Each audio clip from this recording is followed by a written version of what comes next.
Welcome. These sessions will be recorded.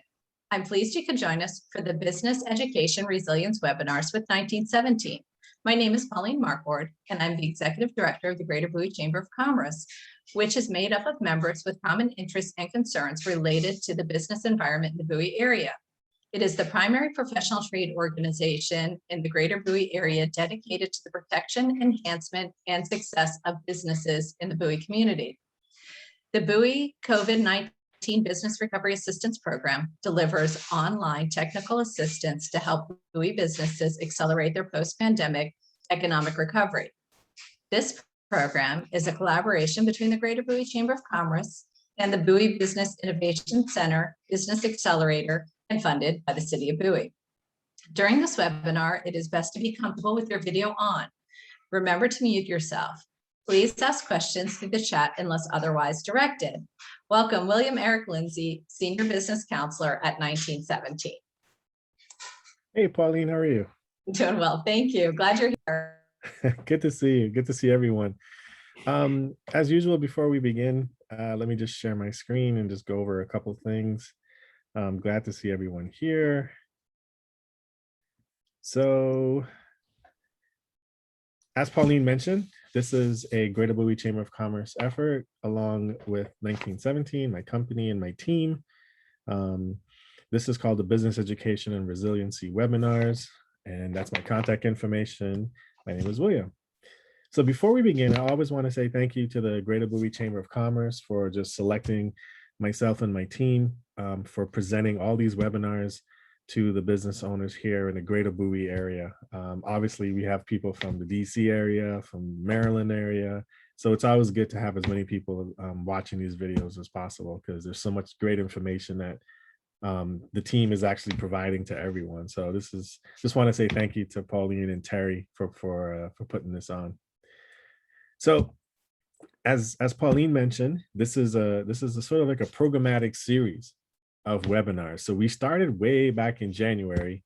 Charles mentioned earlier, this felt like years ago because there's so much time in between, but it was just a few months ago. It was just a quarter ago, put it that way. But this is a 2-section, 12-part webinar series for a total of 25 webinars. We completed section 1, and then we started section 2 in April 15th. So we're currently in section 2, and this is webinar number 3, which my good friend Charles is going to be doing the webinar tonight. As we mentioned, this is a programmatic approach, so it's just one webinar builds upon the other. So we definitely would enjoy it, and enjoy having you here at every webinar because the information that we shared in day 1, it builds on the next one that we're going to continue sharing. So, we started off with a variety of topics, goal setting, all the way to operational management of your business. So these are topics that from beginning to end, we discuss your business life cycle. We're also going to get an update from our good colleague, Mr. Roderick Johnson. We all know Roderick right now. He's going to be giving us some of the latest and greatest information on PPP and EIDL. That's going to be coming up, I think, in June, or actually, no, in May. It's coming up in May. And then we have a grand finale July 15th, where we have a Pitch Your Business competition. And we will be picking a first place winner and a second and third place winner. So we've expanded the amount of opportunities folks can actually be selected for a great prize. So definitely we want you to sign up and return for all the remaining webinars. And we definitely just want to have everyone here and learn and be interactive in our webinars. So with that, I'm going to turn it over to our speaker tonight, Mr. Charles Mott. There's a lot that he's going to share, some new stuff that he's going to share with us as well. So I turn it over to Charles, and this is going to be a blast. So thanks, Charles. Great, thank you, William. I'm going to go ahead and share my screen with you. And you'll find that these slides look somewhat familiar. You've probably seen them before, but it's always good to review some information. So I changed the title slightly for this presentation. Tonight's title is Financial Statements, Essential Tools of the Prospective Business Owner and Business Owner. So a little bit different title. I said just business owner. I know that over the course of these sessions, you've had both folks that are in business and pre-ventures. So we're going to try and talk to both of those audiences and bring in the sense of how COVID has affected things and the importance of this topic as it relates moving forward, both in the COVID sense and also moving forward for other opportunities. So again, this is the disclaimer that's on here. And this is for informational purposes only. We encourage that if you do need appropriate follow-up to this, that you seek appropriate legal, accounting, or other professionals to help you with your situation, because every situation is unique. So a little bit about myself. I'm currently the Associate Director with the DC Small Business Development Center. I've in the past served as a owner, co-owner, regional manager, team leader, and project manager in various companies and capacities.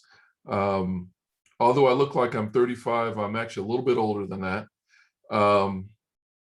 But I've worked with a variety of firms. Started out in aerospace actually as an engineer and moved from there into small business. And my first job in small business I thought was going to be a 6-month engagement. It ended up being a 9-year engagement, and it brought me eventually out here to the East Coast. In my current role, I've counseled and supported hundreds of small businesses. In fact, last year, I believe I counseled over 112 small businesses, each with varying situations. We helped them get through COVID. And I have about 25 years of experience working in the small business environment. And I also work with nonprofits. I serve on multiple boards. And there's a little bit of list of my education there.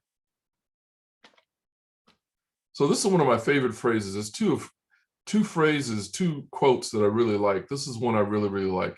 You're not obligated to win. You're obligated to keep trying to do the best you can every day. And that's by Marian Wright Edelman. And I believe I have a quote at the end of this presentation, which is by Jim Rohn, which is another quote I really, really like. But especially as a business owner, this quote is so important that, you know, you're not obligated to win, but you try and do your best every day. And hopefully some of the information we're going to talk to tonight will help you win as we move forward. So here's the takeaways I like you to think of tonight. We're going to talk about the language and use of financial statements, setting up statements with the right information, decision-making based on financial statements, and lastly, having the right accounting systems in place. So we're going to cover a variety of related subjects to this. And we're also going to put it in the context of both COVID and as we move through this pandemic, moving forward for success in the future. So these are a little bit dated statistics, but you know, obviously we've been through a lot. Just as William said, it seems like a lot has happened just in a few months since I last presented. There's a lot more programs that have opened up. The business environment has opened up too. We're seeing a lot more grants out there and other vehicles to help you recover from the pandemic, especially if your business has suffered. I'm excited about the future. The good news is that many businesses, even through the pandemic, have successfully pivoted their products and services. So many of them have been able to capitalize, not using it in the ambulance chaser scenario, but they have been able to capitalize and help even other businesses that are moving through COVID, or help keep their business afloat through changing their product and service offering. You know, we have various disaster loans that are out there. You've probably heard of EIDL, PPP. We have a new set that is emerging now with restaurant revitalization and others that are programs to help get certain segments of the economy back up and running. The great news is this also is an opportunity for business to do some self-reflection.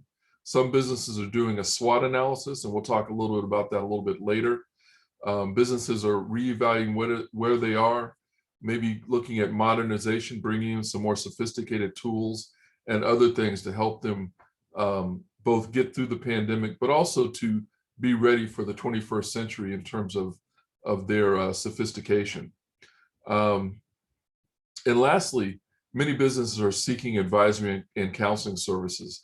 The organization I work for offers free counseling and other services to help small business.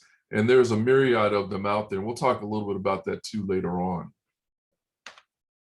So let's talk a little bit about the traditional business life cycle. And your business may fall on this curve somewhere in there, whether you're just starting out as pre-venture launching your business, whether you're in the growth phase, whether you're shaking things out and reaching maturity. Hopefully you're on the life cycle extension and not in the declining side of sales. But this captures a little bit of several things that we're going to be talking about in their interaction. The combination of sales, also known as revenues, where cash fits in there in terms of its tied to sales, and also profit. And this is a generalization here. Your business may be a little bit different than what's depicted here, both in terms of sales, cash, and profit, but this is a generalization. So financial statements. So we're going to talk about the traditional financial statements of income statement, cash flow, balance sheets.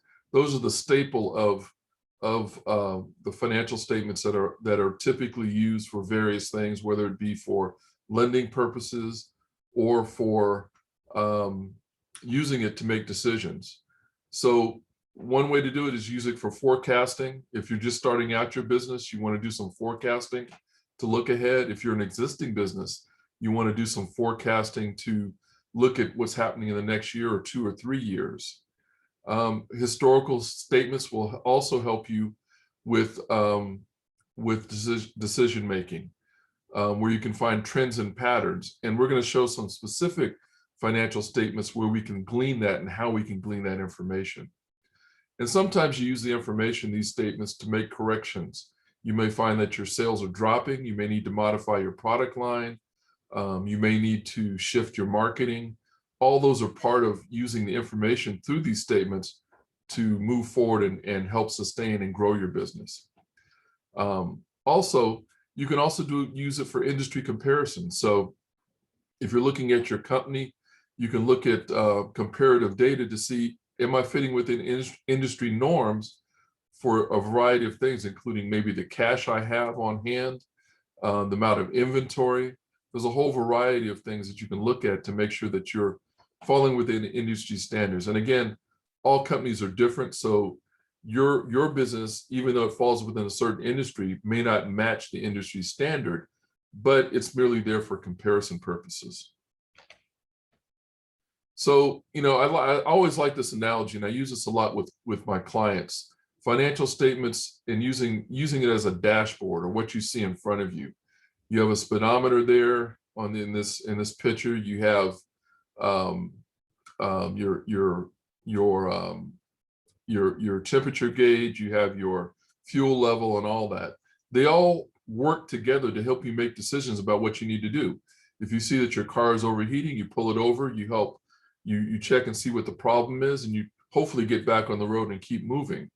If your speed is up a little bit too high, maybe you need to slow it down a little bit. Or maybe you do need to speed up a little bit. So the dashboard here is a good comparison, and your financial statements help you make those decisions that help you move in the right direction or make adjustments as you go down the road of your business. So the first one we're going to talk about is the income statement. And I know you've had several presentations focusing on the income statement, so I'm not going to spend too much time on there, but I did want to focus on it in the context of a couple of different things. First of all, I'm a stickler for terminology, so I want to make sure that we all have the right terminology when we look at an income statement. Your top line in an income statement is the revenue or sales. Those are synonymous terms. The next item down from there in a typical income statement is direct cost, or it's also known as cost of goods sold. These again are synonymous terms. So these are the costs directly associated with what it takes to generate those revenues. So I'll give you an example. If you were making tables, the cost of the wood or the materials to make that table, the cost of the labor to build those tables, all those are your direct costs associated with generating that revenue. Your gross margin is what you have after you subtracted out the direct cost. And it basically tells you your operating margin, your gross margin, I'm sorry. It tells you what you have left over to cover your operating expenses. Those are those month-to-month costs that you incur whether or not you've generated sales. So that might be the salaries within your company. That might be your insurance cost, your marketing cost, and other expenses that you incur whether or not you're generating revenue or sales. And lastly, the last piece that we're going to talk about is the net income or loss. And that is important because it tells you basically how well your company's doing. It's one of those gauges on your dashboard. Each of these components plays an important role in understanding each of these components, and overall the income statement plays an important role in understanding and is one piece of understanding how well you're doing.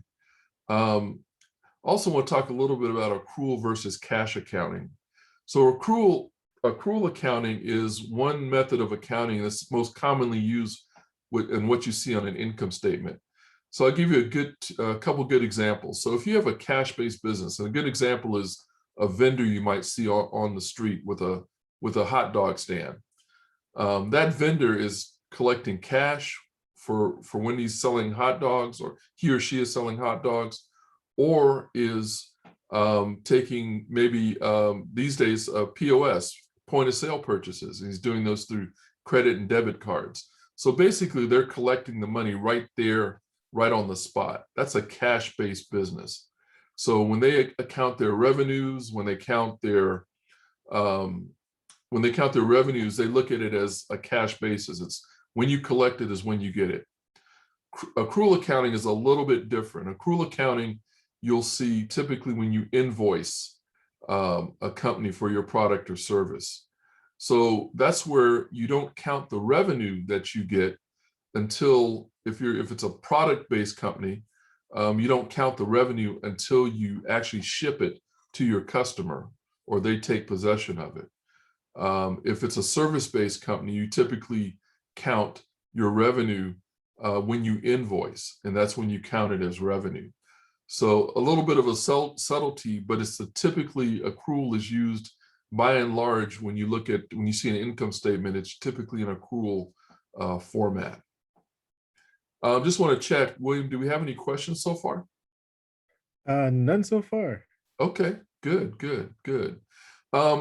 One last thing I want to say before we move on to the next slide is that often revenue and sales is confused with income. Think of revenue as always being the top line, and your income is the bottom line.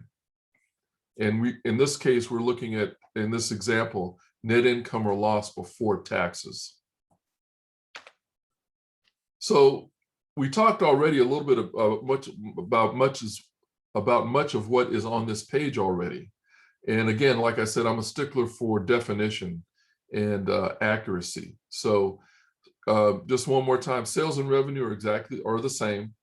Profit, earnings, and income are also synonymous terms and are the same, but revenue and income aren't the same, as I mentioned a little bit earlier. And costs are different from expenses. If you notice on there, we have our direct cost, but when we use the term expenses, those are our operating expenses. That's one way to differentiate the two. Our direct costs, again, are what we incur to generate the revenue, and then our operating expenses are typically the costs we incur on a cyclical basis, and again, salaries and other things. Collectively, though, costs and expenses are both expenditures. And I know it's a subtlety, but collectively, each one of those are expenditures. But I want to make sure everyone on here understands the terminology, because it's important. You want to share that same language when you're talking to your accountant, when you're talking to your bookkeeper or your financial advisor. You want to be able to share the same language and understand exactly the terminology. And profits are different than cash. And we're going to talk a little bit about that, and it'll become more understandable when we look at the income statement versus the cash flow statement. And again, here's a little bit more on that. And on the right-hand side, you see an actual income statement. with the different items broken down. So now we're going to talk a little bit about the cash flow statement. And oftentimes the cash flow statement gets confused with the income statement. They're two different things, and they're two different measurements. As again, we talked about accrual accounting and so on, and we talked about other pieces of the income statement. They do give you two views or two pieces of an overview of how well your company is doing. So in the cash flow statement, and I always say, think of the cash flow statement very similar to the way you think of the statement you get from your bank at the end of the month. You have a beginning balance that you started with. You have the various transactions that you make. They could be additions to your account. They could be subtractions to the account. And once you make those additions and subtractions, you then have an ending balance. And that ending balance carries over to the next month as a beginning balance. So think of the cash flow statement as just like the statement you get from your bank at the end of the month. And all the items are listed here. So you have the example here obviously puts it down to a little bit more detail. Some of the items that you would see on an income statement do transfer to the cash flow statement, but it is different. Essentially, one of the things that could happen, you could have a company that could be profitable, but could be over time losing cash because they're paying out more than what's coming in over time, but it still may look like it's profitable. And that's important to have. That's why you want to have multiple financial statements to help you understand where your company is and how well it's doing. It'd be like accelerating in your car, but the needle is getting close to E. So eventually the car is going to stop. So again, income does not equal cash flow. And again, a business can show profitability, but it can be hemorrhaging money. And again, these statements have a lot in common. Some of the elements you'll see on the cash flow statement are also on the income statement. Lastly, we're going to talk about the balance sheet. And one thing I didn't mention with the income statement and the cash flow statement, there are both statements that reflect what happens over a period of time. So the income statement reflects revenue over a period of time, whether it be for a quarter, a half year, or a full year. Those are typically the divisions of an income statement or the period that it reflects. The cash flow statement is very similar. It might reflect a quarter, a half year, or a full year, but those are the cash flow, the money coming in and out of the company over a period of time. The last statement we're going to talk about is the balance sheet, and that's a little bit different because it reflects a snapshot in time. So when you get that statement at the end of the month, that's a snapshot in time that says, here's what you have in your account as of the end of the month. So very similarly, the elements that are in your balance sheet are the elements that are part of what make up your assets, what you own, your liabilities, what you owe, and the equity you have in your company that's left over after you subtract liabilities from the assets. And again, it's a snapshot in time. So typically it's on a specific date. Oftentimes you see the balance sheet as an end of year.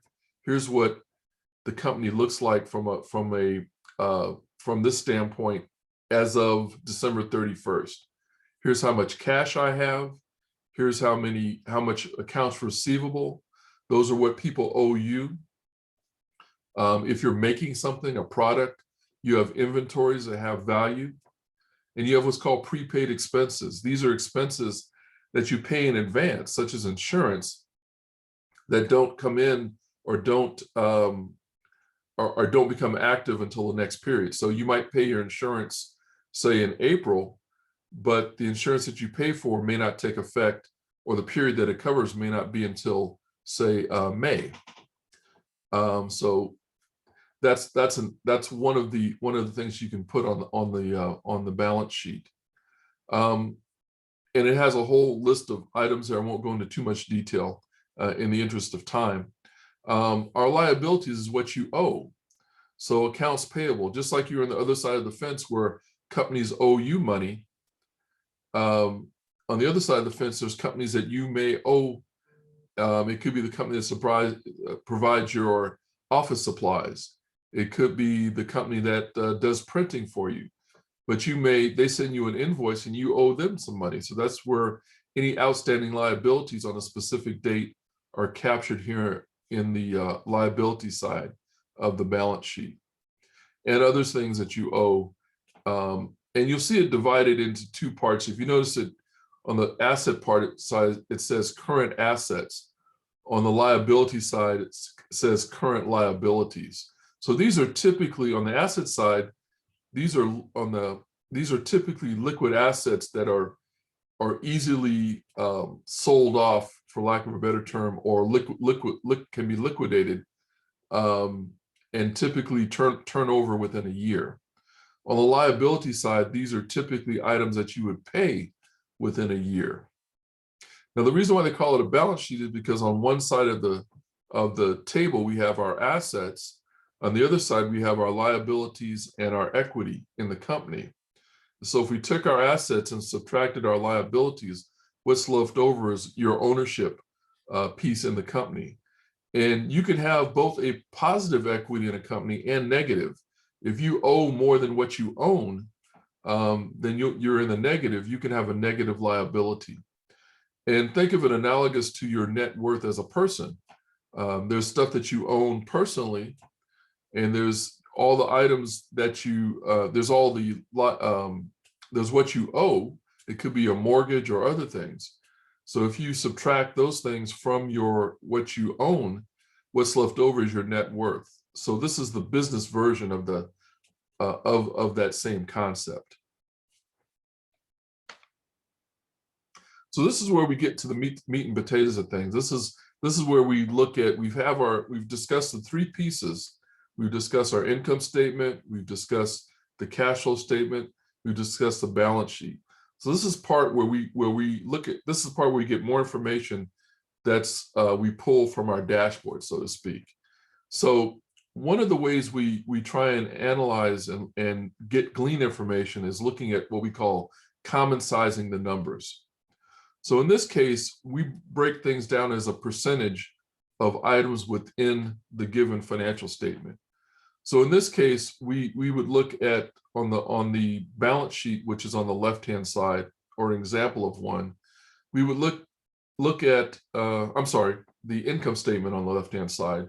We would look at common sizing everything as they relate to the percentage of the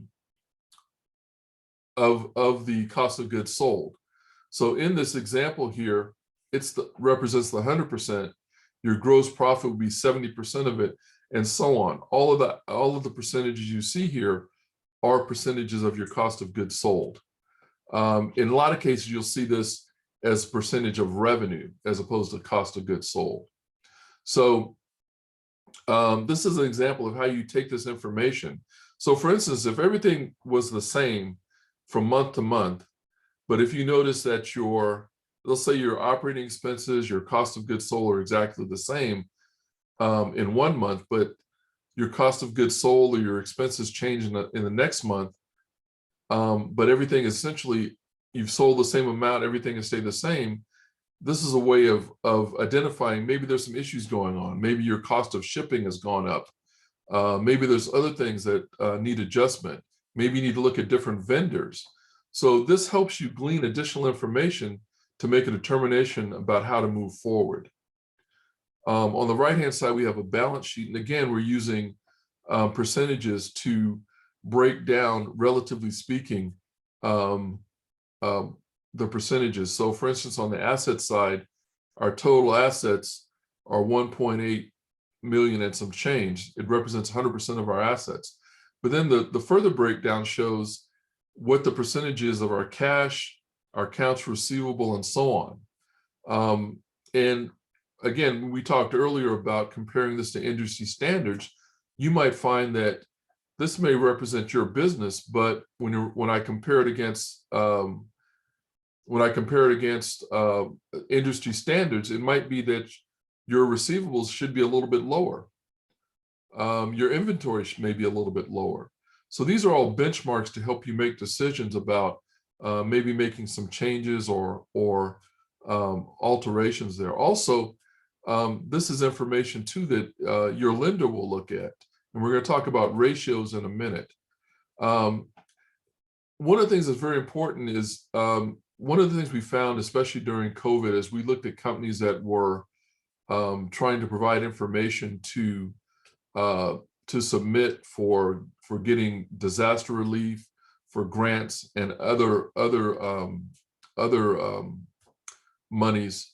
We found that a lot of them did not have information readily at hand, which reflected accurately their income statement, their balance sheet, their cash flow statements. Some companies did not have these on hand or didn't have them readily available. They might have been companies that were running on a shoestring or running just upon gut instinct. It's important that these items are put in place to make sure that you're able to run your company appropriately. In some cases, they had to provide this information and to get that loan, that disaster loan, or other things, and they didn't have it readily available. So it's important, if you have an existing company, that these financial statements are kept up to date, they're accurate, and that they're ready so that you can make decisions and also have it available for others that need to make decisions about you, including lenders and so on. If you're a pre-venture company, it's important that you create forecasts using these same financials and that allow you to make decision making. You might, the first time you do these as a pre-venture company, you might find that well, maybe I need to generate additional revenue, and it's an adjustment. It's adjustments that you need to make to get the projections in the right place. So these financial statements play an importance both in companies that are pre-venture and also companies that are currently exist.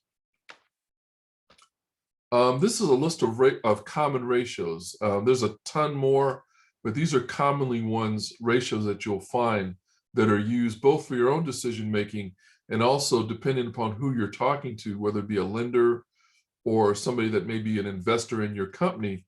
They'll look at these ratios to make decisions about whether to lend you the money or to invest in your company. The most common ones are liquidity ratios. Lenders will look at this in terms of what are your current assets and liabilities. We talked about them. Obviously, you want your assets to exceed your liabilities, and that ratio should be greater than 1. The quick ratio, where you look at cash plus inventory divided by your equity, that also should be greater than 1. And these are all measures that lenders and others will use to see if your company is viable for lending. And also, this is something that you should look at as a business owner on a month-to-month basis at a minimum. If you have products that you're creating and selling, these asset management ratios typically apply to that type of business. And the last one, that you see here, profitability ratios. Some of those have very similar characteristics where they're are used in product-based business. Some of them are used in relation to service-based businesses too. But these also recur important use both in identifying how well your company's doing, and if you're a pre-venture company, what your company will look like or what you forecast it to look like in the future. For those of you who are participating in the pitch competition, it's important. You won't necessarily have to put these ratios on there on your presentation, but it's important that you know this prior to that. So if the question comes up, you can answer that. What's more important probably in the pitch competition, William has the details on that, is that you really want to put together a really good income statement, cash flow statement, and balance sheet that you can justify. And also, if you have a business that has seasonal adjustments, you want to talk about that on your income statement and also on your cash flow statement. So for instance, if you're selling ice cream, there might be months, I like ice cream year round, but that's just me. But there's some people who only eat it when it's warm. That's when sales go up. But you may find that sales go down during the wintertime, say with ice cream. Well, if you're forecasting your projections, you want to reflect that in your forecast that sales may drop. So those are important details that you want to make sure that you include as you put together your financials. Also, what's really important is, we've put together these great financials, you've been working on them. Hopefully you've been working with one of the people we see here. Oftentimes though, I've seen businesses confuse the different roles. And I had a conversation this week, in fact, with someone about the difference between a bookkeeper and an accountant and others that you see on this list. Your bookkeeper is someone that you bring in either as an employee or as a third-party consultant to help you post your transactions, to account for your transactions. There's programs like QuickBooks, there's programs like FreshBooks. All of those are accounting software that allow you to accurately put information in there. So your bookkeeper serves in that capacity. They're putting those transactions in there. Your accountant's role is a little bit different. Typically, they're there as a check and balance. They're looking over the transactions that have been entered by your bookkeeper to verify that they're accurate and meet generally accepted accounting principles, or what's known as GAAP. Your accountant will also give you advice over time related to what they see as trends based upon the information they see in your financials. Your tax advisor, a lot of people think right now we're in tax season. A lot of people think, well, I just take this stack of transactions to my tax person and have them do my taxes. Your tax person is somebody that you really want to work with, not only at tax time, but also develop a tax strategy. Let's say your business is doing very well, and you get toward the end of the year and you see that it's forecast that you're going to have a large amount of cash at the end of the year. Your tax advisor may say, you really want to think about maybe purchasing some equipment that you were thinking about doing. By doing that, you can reduce your tax liability. So that's an example of how your tax advisor can help you over the course of the year, and not just during tax season, but help you make strategic decisions. Your financial advisor. So, one of the things when I talk to business owners, I ask them, using the first conversation, what's your exit strategy? And every now and then I see deer in the headlight. Exit strategy? I'm going to be working this business till I drop.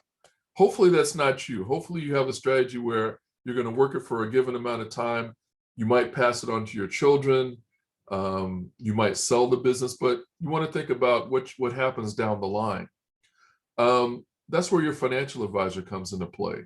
Your financial advisor is that part of your team, that advisory team that will help you make decisions about a retirement account. You may have left another company where you were an employee. You might have a 401k or a 403b. That's your retirement account. Well, you want to think of the same thing with your own business. You might set up a 401k, a 403b. You might even set up a SEP. These are all variations of retirement accounts. So your financial advisor is there to help you on the retirement side, help make decisions about you and maybe even your employees and staff, help you make decisions about helping you and them with the long term. Legal, that's an obvious one, but depending upon your business, they play a role at various times. If you're either in the beginning stage of a business and you have you want to put an operating agreement together or other templates, they're there to help you put the right language in these documents. If a contract is handed to you from another company that wants to do business with you, the lawyer is there to review those documents. They may even have a role that's associated with these other advisors that are here. Lastly, your information technology. And today, as I mentioned earlier, technology plays such an important role. Many companies today are looking at making sure that they have the right systems in place.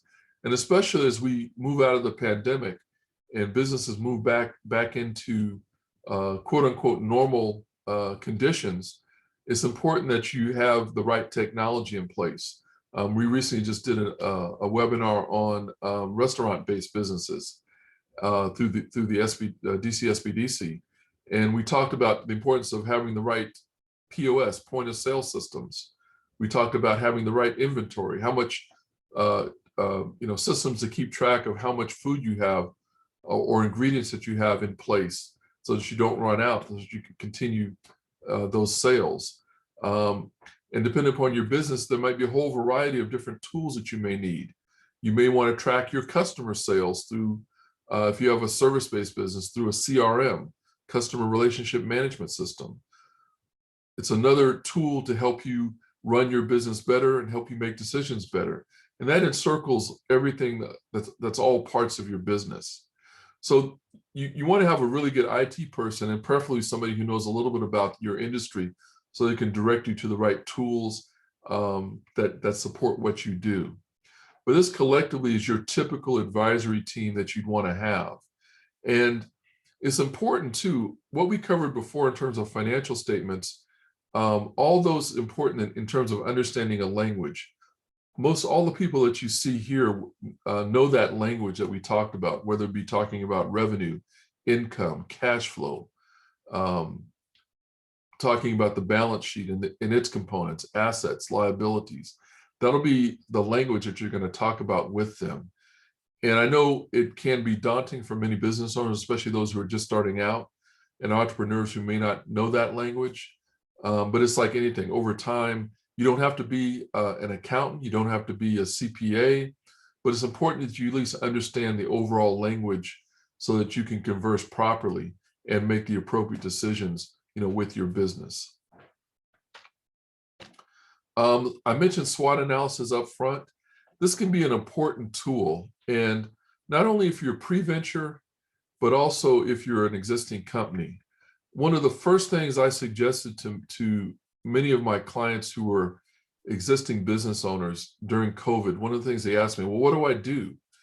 Well, the first thing I would suggest is take assessment of where you are right now. And the SWOT analysis is a great way to do that. And in this simple tool, you're looking at 4 components, and they're the strengths of your business, they're the weaknesses of the business, the opportunities and the threats related to the business. If we're talking about strength and weaknesses, we're talking about what's internal to your company. Those are the things that make up the essence of your company. The opportunities and threat components of a SWOT focus to what's outside your business, the opportunities with customers that are out there, the opportunities with building your business out, and those are external. The threats are also external, and typically they're reflected in the competition that you may have. It could also be reflected in the laws that are out there, and other things, other factors. But it's important that you use a tool like this to assess where you are. And some of the areas you see here under each of the categories reflect some of the things you want to talk about. And I'll provide a couple examples here. So let's say you're looking at the strength of your business. And it's an existing business. You've done very well over time. You're in a strong cash position. So you can list that as a strength of your business. You have strong cash flows. You're in a strong cash position. Your accounts look well. Your cash accounts look well. You might say that your human capital, the people that are working for you, you have a really good team in place, and they've helped you grow and expand your business. They could be people who are billable. It could be your back office people. All those are the human capital component of your business. You may have really good operations. You may have a really strong IT infrastructure that ties everything together. That could be a strength also. You might have an intellectual property. It could be a patented process that you use to help with your business. Those are all examples of strengths of your business. On the opposite side, or on the 180-degree side, the same things could be weaknesses. Maybe you may not be in a good, strong cash position financially. You may not have a good marketing plan in terms of marketing your business. Your operations could be a little shaky, and you may not have necessarily the requisite amount of experience to be successful in your business. We talked about opportunities and threats there. So collectively, these are all the elements that make up the SWOT.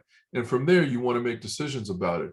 If you look at your strength and your opportunities, those are aspects you want to leverage.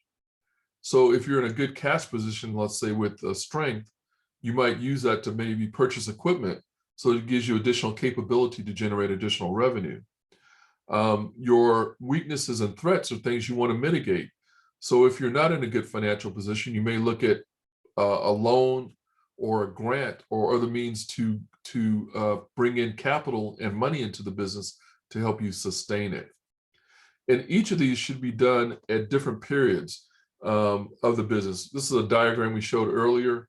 The launch phase, when you're pre-venture, that's a time when you want to look at, what are my strengths right now?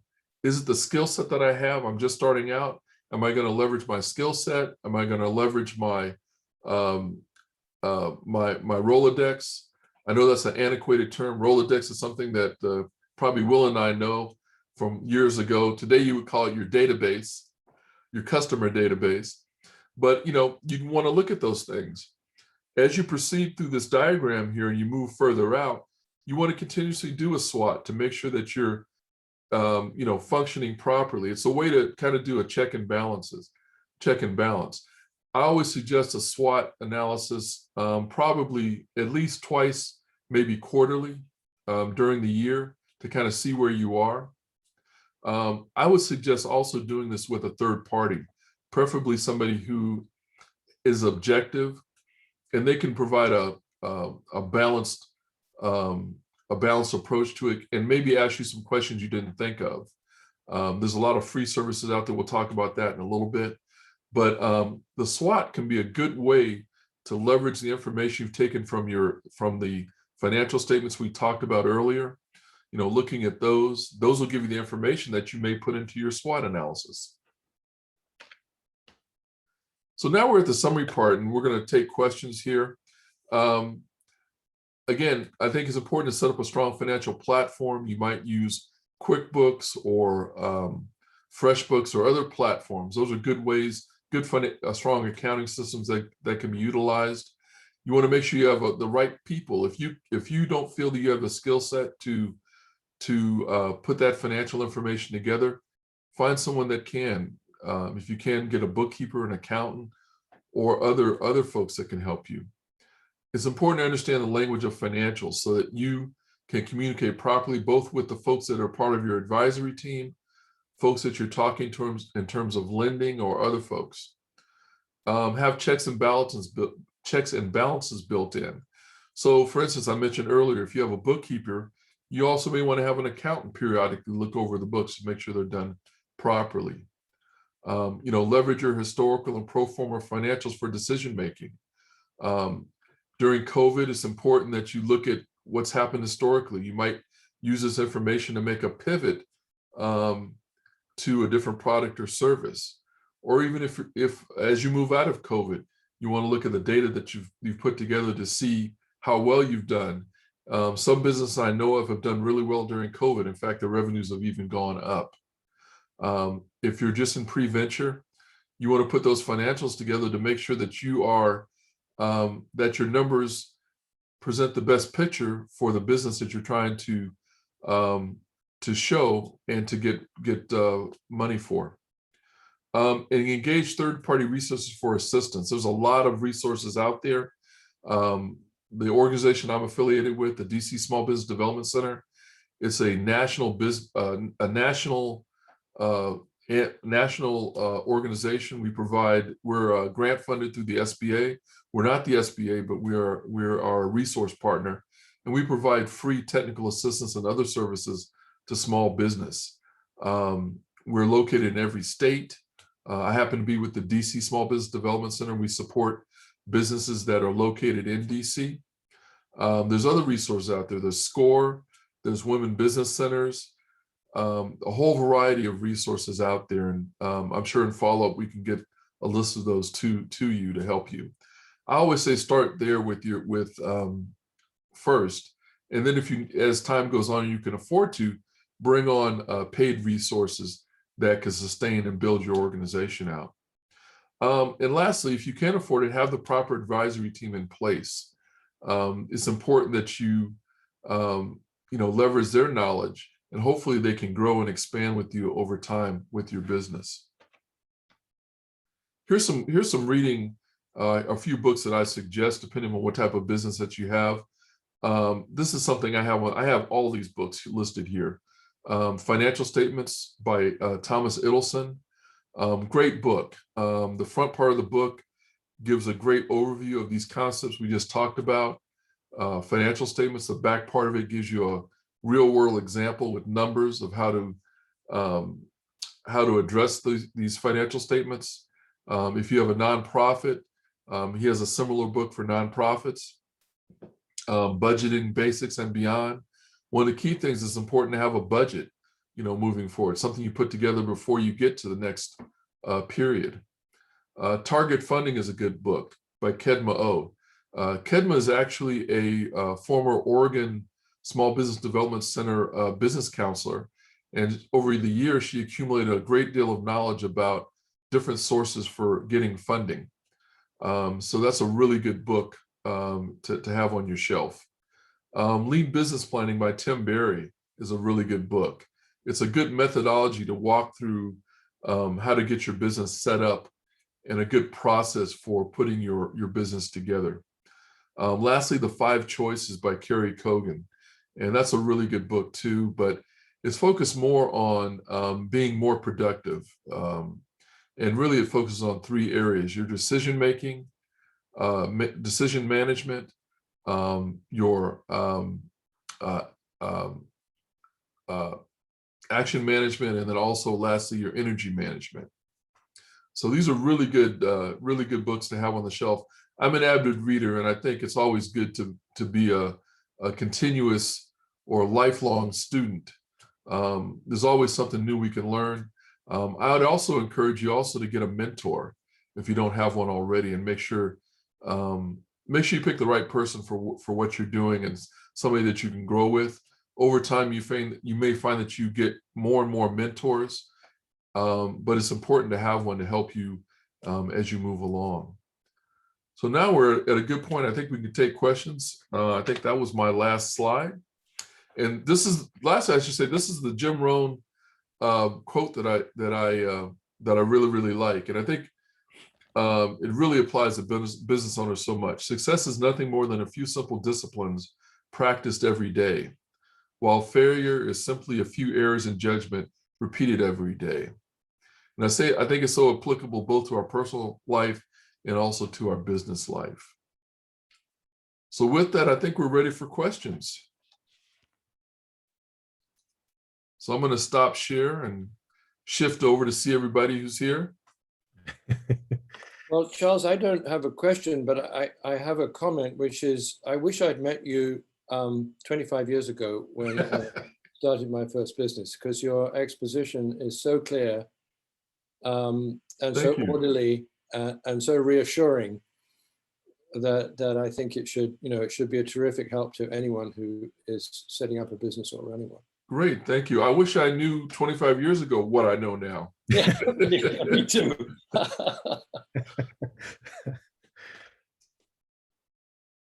So this was a pretty well set up, as Ardal beautifully said. This was a very well done presentation, and it's a great setup for the next 2 webinars that we're going to have, which is the QuickBooks training.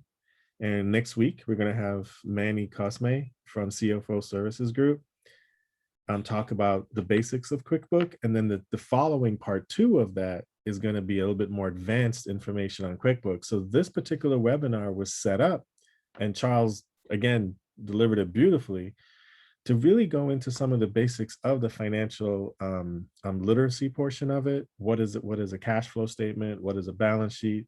And knowing especially the ratios, because those and Charles and I had a conversation today about dashboards. During my MBA program, I was actually doing a lot of research on dashboards, and then for the past month, I'm starting to get back into doing research on dashboards, hoping that we can find something that will help clients, you know, look at QuickBooks, but then let's just break it down as to what are some of the ratios that you want to see based on your financial statements and on your financial programs in your business. That was really important for us to talk about. So this is so timely. Charles, again, thank you for putting this together. And next week is, like I said, is the beginning of the first 2 parts of QuickBooks training. So if you know anyone who would want to be part of that training, please by all means invite them. And how many of you are using QuickBooks right now? Just show of hands, just real quick. Yep. So, if you, between now and next week, go into your QuickBooks and download some of your financial statements that Charles talked about tonight, and then get ready for next week so we can actually get into those questions with Manny and understanding how to pull those out of QuickBooks, or maybe there's something that, you have to set up, especially in a chart of accounts, for example. QuickBooks gives you a standard chart of accounts, but when you relate them to what Charles was talking about tonight in terms of your financial statements, maybe your chart of accounts have to change to reflect what your KPIs are for your dashboard. So that's why it's so great to have this information tonight. So Charles, I think you want to say something real quick. No, I think you said it all, William. My only thing I would add is, if you have an existing business, I think it's so important to look at the trending of your company over time.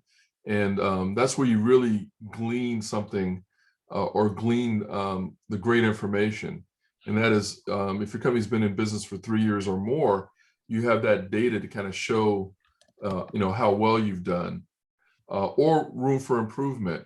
Obviously, COVID for many businesses has, or the pandemic has changed things. And, some businesses see a dip.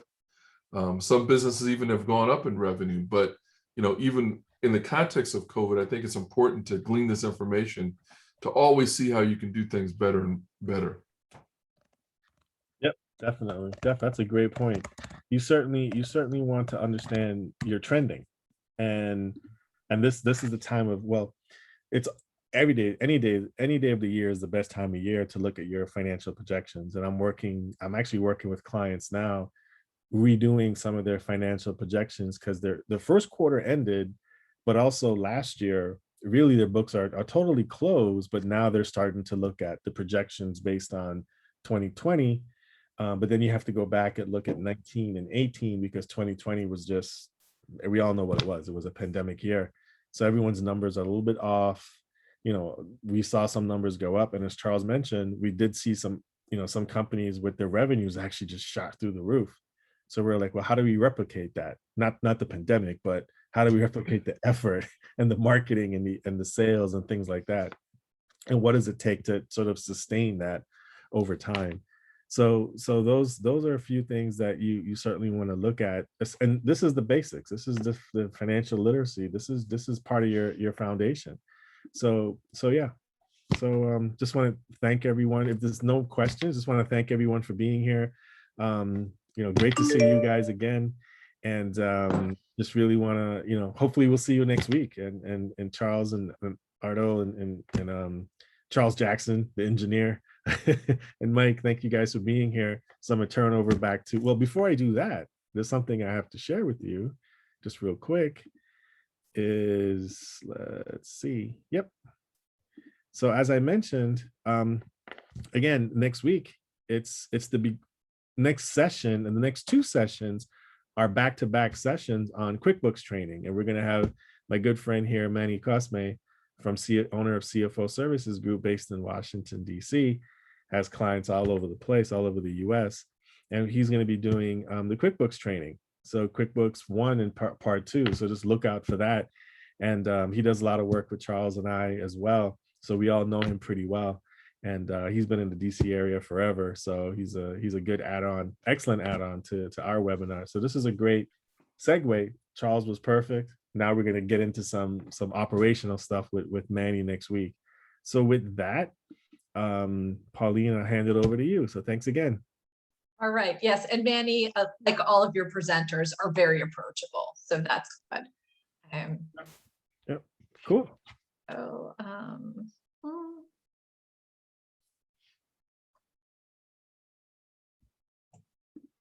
Okay, so got the poll launched here, but I want to thank everybody for joining us today. And if you could take a moment and answer the exit poll questions. Another formative webinar by 1917. And Charles, it's always a pleasure to see you. Please don't be a stranger. And thank you, William. And now more than ever, we need our business plans solid and knowing what direction we're going in. And thank you. This concludes our event.